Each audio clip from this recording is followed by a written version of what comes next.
अस्सलाम वालेकुम रहमतुल्लाह प्यारे बच्चों। वालेकुम सलाम। अच्छा, आज हमने पहेलियाँ कम पूछनी है और एक कहानी सुनानी है। किसके मुतालिक? कॉफ़ी के मुतालिक। कॉफ़ी का पता है ना? हाँ जी। है ना?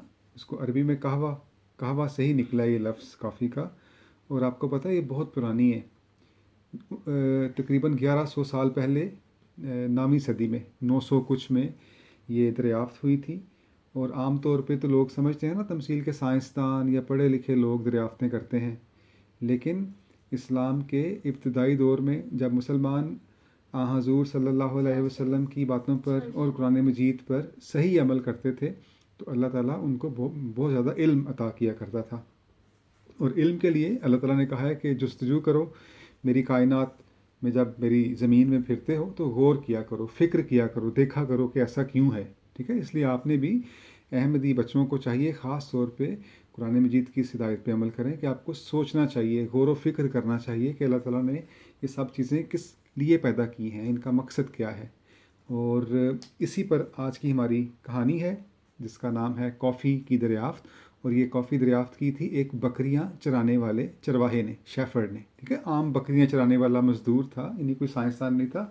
उसने कॉफ़ी नामी सदी में दरियाफ़्त की थी।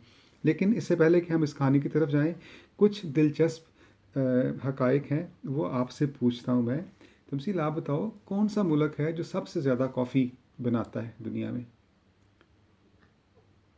साउथ अमेरिका का मुल्क है। South America. उसके फुटबॉलर बहुत मशहूर हैं।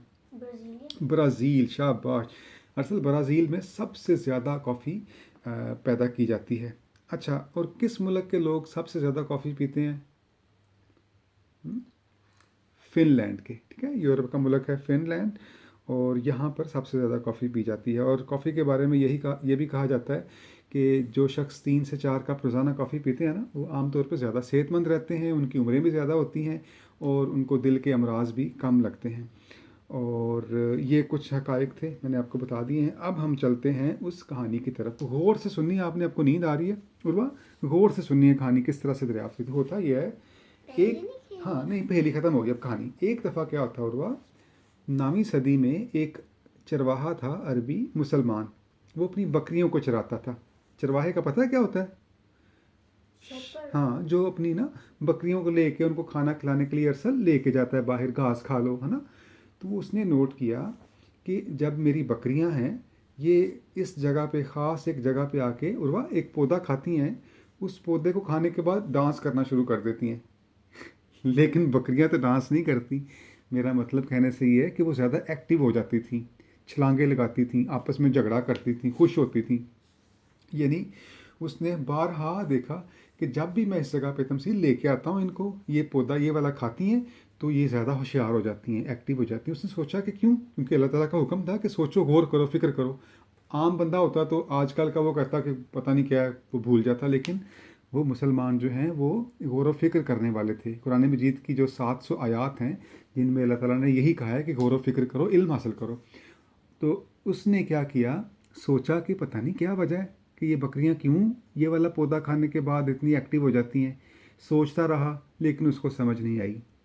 उस ज़माने में जो मसाजिद थी वहाँ पर उलमा थे जो कि हर किस्म के इल्म पर दस्तरस रखते थे, साइंस का इल्म भी जानते थे और पढ़े लिखे थे। ठीक है, और फरासत थी चूँकि मोमिन थे। और अल्लाह ताला का वादा है कि मोमिनों को हर तरह का रिज़्क देता है, और रिज़्क में इल्म भी बड़ा अच्छा रिज़्क है। तो उर्वा वो मस्जिद गया और जाके अपने जो उलमा थे उनको बताया कि मुझे समझ नहीं आ रही कि मेरी बकरियां जब ये वाला पौधा खाती हैं ना तो बड़ी डांस करना शुरू कर देती हैं, क्या वजह है? उन्होंने कहा जाओ ठीक है, तुम कल लेके आना वो वाला पौधा। चुनाचे वो पौधा लेके आए। उन्होंने तजर्बा किया पानी में उबाल के, उसको जब पिया तो वाकई देखा कि इसमें कुछ ना कुछ है, हम ना थोड़ा सा एक्टिव महसूस कर रहे हैं।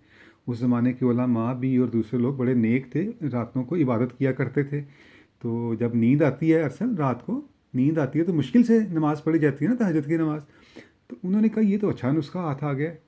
वो जो स्टूडेंट्स थे उन्होंने वही वाली जो बूटी थी या पौधा था उसको उबाल के तो पीना शुरू कर दिया, जब नींद आती वो पी लेते। उन्होंने कहा ये नुस्खा अच्छा हाथ आ गया।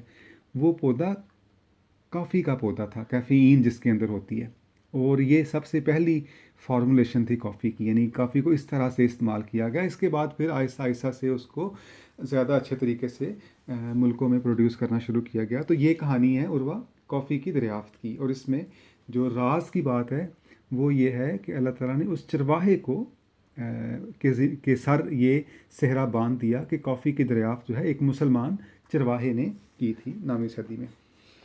तो हमें भी चाहिए कि हम भी इसी तरह से जस्तजू करें, उर्वा को नींद आ रही है, इल्म हासिल करें, और इल्म हासिल करने के लिए हुज़ूर सल्लल्लाहु अलैहि वसल्लम ने भी हमें फरमाया हुआ है कि इल्म हासिल करो, बेशक इसके लिए तुम्हें चीन भी जाना पड़े, चाइना।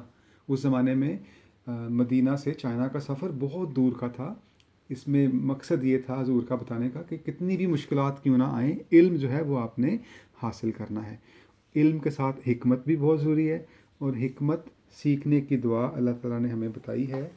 तमसील आपको आती है वो, रब्बे हबली, हुक्मन व अलहिकनी ऊंची ऊंची बिस्सालिहीन। बोलो, रब्बी हबली हुक्मन व अलहिकनी बिस्सालिहीन। शाबाश। मैं कुछ कहा तो जी बताओ, आपने कुछ कहना है उर्वा? नहीं, बाद में कहेंगे। अरसल ठीक है, आपको कहानी की समझ लगी है? आपने भी अच्छा अच्छा पढ़ना है ताकि आप पढ़ के डॉक्टर बनो या किसी भी और फील्ड में जब जाओ तो इल्म को दूसरों तक भी फैलाओ और दुनिया की इंसानियत की खिदमत भी करो। ठीक है, अभी हम आज ख़त्म करते हैं, कल दोबारा से हम पहेली वाला खेलेंगे। ठीक है, अस्सलाम वालेकुम रहमतुल्लाहि व बरकातहू। नहीं।